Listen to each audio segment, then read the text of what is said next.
ఇప్పుడే జీ5 app download చేయండి. చూడండి మీ ఫేవరెట్ టీవీ షోస్ ఎప్పుడైనా ఎక్కడైనా. ప్లీజ్ అమ్మా, రాజమాతకు ఆపరేషన్ అయిపోతే ఆ భూమిని మళ్ళీ మీకు సంపాదించి ఇస్తాను.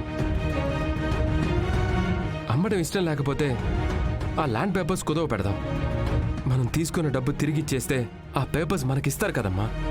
రేయ్, నీ లాయర్ తెలివితేటలు నా దగ్గర చూపించుకు. లక్ష్మి, మహాదేవి గారికి ఈ విషయం తెలిస్తే బాధపడతారు. నా కొడుక్కి పున్నమికి పెళ్లి జరగడం వల్ల నేను బాధపడ్డాను. ఎవరు బాధలు వాళ్ళకున్నాయండి. అలా అని భూములు అమ్ముకుంటామా? అది కాదమ్మా. పృథ్వీ, నా పుట్టింటి వాళ్ళు ఇచ్చిన ఆస్తులు, నా భర్త సంపాదించిన ఆస్తుల మీద సర్వ హక్కులు నాకు మాత్రమే ఉన్నాయి. ఆ ఆస్తుల్ని అమ్మడానికి కానీ కుదువు పెట్టడానికి కానీ నేను ఒప్పుకోను.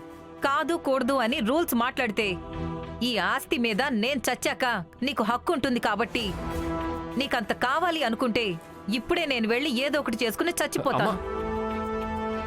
అవును పృథ్వీ, అప్పుడు భూమి అప్పుడు నీ భూమే అవుతుంది. అప్పుడు నువ్వేమైనా చేసుకో. అప్పటి వరకు భూమి అమ్మడం జరగదు. అసలు ఇలా ఎలా మాట్లాడగలుగుతున్నావమ్మా? రాజమాత మనల్ని ఎలా చూసుకున్నారు? కనీసం కృతజ్ఞత కూడా లేకుండా అసలు ఇలా ఎలా మాట్లాడుతున్నావమ్మా? రే పృథ్వీ, మీ అమ్మ గురించి నీకు తెలిసిందే కదరా. తను అన్నంత పని చేస్తుంది. ఇక ఈ విషయం వదిలేసి వేరే ఏదైనా మార్గం ఉంటే చూడు. చూస్తాను నాన్న. అమ్మ వదిలేసినట్టు నేను వదిలేలేను కదా. ఏదో ఒకటి చేసి రాజమాతకు ఆపరేషన్ చేయించాలి. పృథ్వీ, అప్పు చేస్తావేమో, మళ్ళీ అప్పులోళ్ళు ఇంటికి రాకుండా చూసుకో. నువ్వు మారవమ్మా.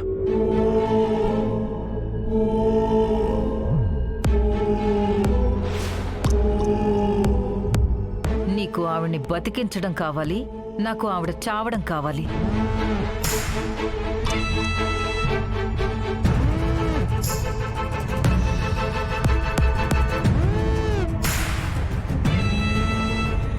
భగవంతుడా, నానమ్మని బతికించుకోవడానికి ఉన్న ఈ ఒక్క దారి కూడా మోసుకుపోయింది. ఇప్పుడు ఏం చేయాలో నాకు అర్థం కావట్లేదు. నానమ్మకేం కాకూడదు. ఏం చేసినా కాపాడుకోవాలి.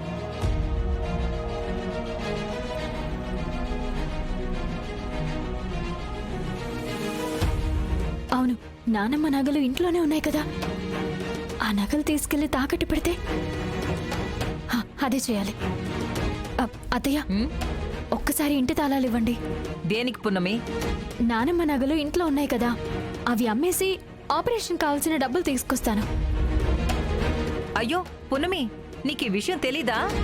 మీరిక్కడికి వచ్చిన వెంటనే అగ్నిదేవ్ గారికి ఫోన్ చేసి మా వాణ్ణి పంపిస్తున్నాను, నగలిచ్చి పంపించండి అన్నాను.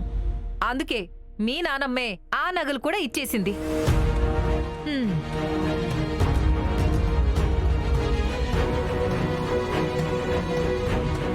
అమ్మా అమ్మా అమ్మా, నీకేం కాదమ్మా.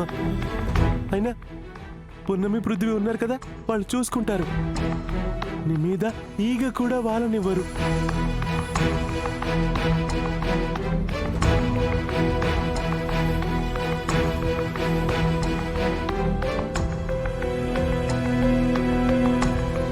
శివదేవా, నా గురించి నువ్వేమీ భయపడకు. నిన్ను చూసుకోవడానికి పున్నమి పృథ్వీ ఉన్నారు కదా.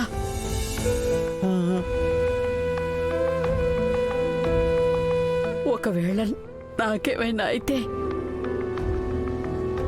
వాళ్ళు నిన్ను చూసుకుంటారు.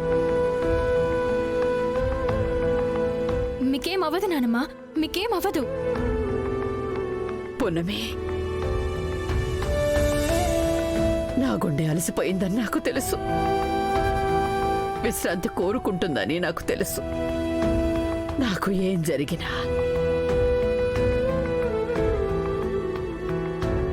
మీ నాన్నకి అమ్మ లేని లోటు నువ్వే తీర్చాలి.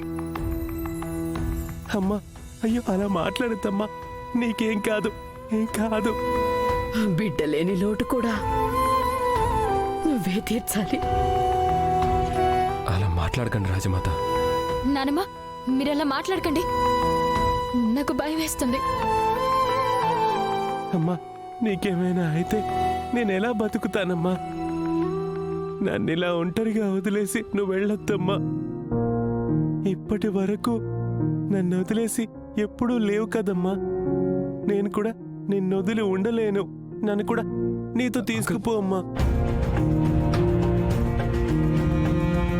వద్దు నాన్న, అలా మాట్లాడకూడదు. నిన్ను కంటికి రెప్పలా చూసుకోవడానికి పున్నమి పృథ్వీ ఉన్నారు. పున్నమి శివదేవిని చూసుకుంటానని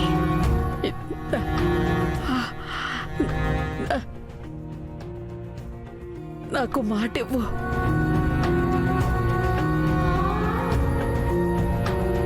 నానమ్మ, నాన్ననే కాదు మిమ్మల్ని కూడా చూసుకుంటాను. మీకేం కాదు నానమ్మ, అలా మాట్లాడకండి. చాలు పున్నమి, ఈ మాట చాలు. పృథ్వీ,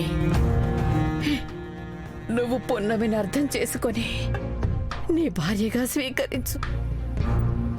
అదే నా చివరి కోరిక. రాజమాత, అవును పృథ్వీ, నాకున్న జబ్బు ఖరీదైన జబ్బు కాబట్టి ఈ కట్టె కాలే రోజు దగ్గరలోనే ఉంది. నాకు అర్థం అవుతోంది. నానమ్మ, ఎంత ఖరీదైనా మిమ్మల్ని కాపాడుకుంటాను. ఇంకొకసారి మీరు అలా మాట్లాడకండి. పేషెంట్కు గాలి తగలడం చాలా అవసరం అండి. మీరందరూ బయటికి వెళ్ళండి. డాక్టర్ గారు వేరే ఆపరేషన్కి వెళ్ళారు. రావడానికి టైం పడుతుంది.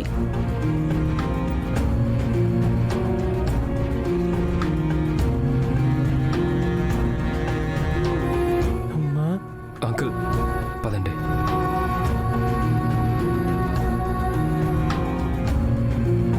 మీరు దేని గురించి ఆలోచించకండి, విశ్రాంతి తీసుకోండి.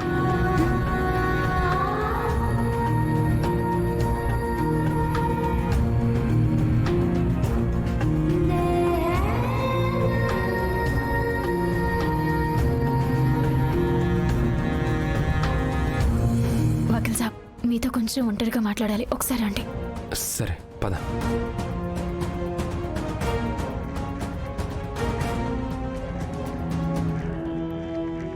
ఏంటి పున్నమి? వకీల్ సాబ్, నానమ్మని బ్రతికించుకోవాలి అంటే నా దగ్గర ఒక మంచి ప్లాన్ ఉంది.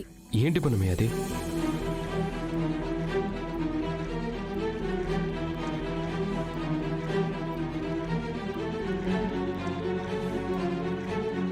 అసలు సూపర్ ఐడియా పున్నమి. పద ఇప్పుడే వెళ్దాం. డాక్టర్ గారి ఆపరేషన్ ముగించుకుని వచ్చేసరికి మన ఆపరేషన్ కంప్లీట్ చేసుకొని వద్దాం. పదండి వకీల్ సాబ్. జీ5 యాప్ డౌన్లోడ్ చేసి అన్ని ఎపిసోడ్స్ పూర్తి ఉచితంగా చూడండి.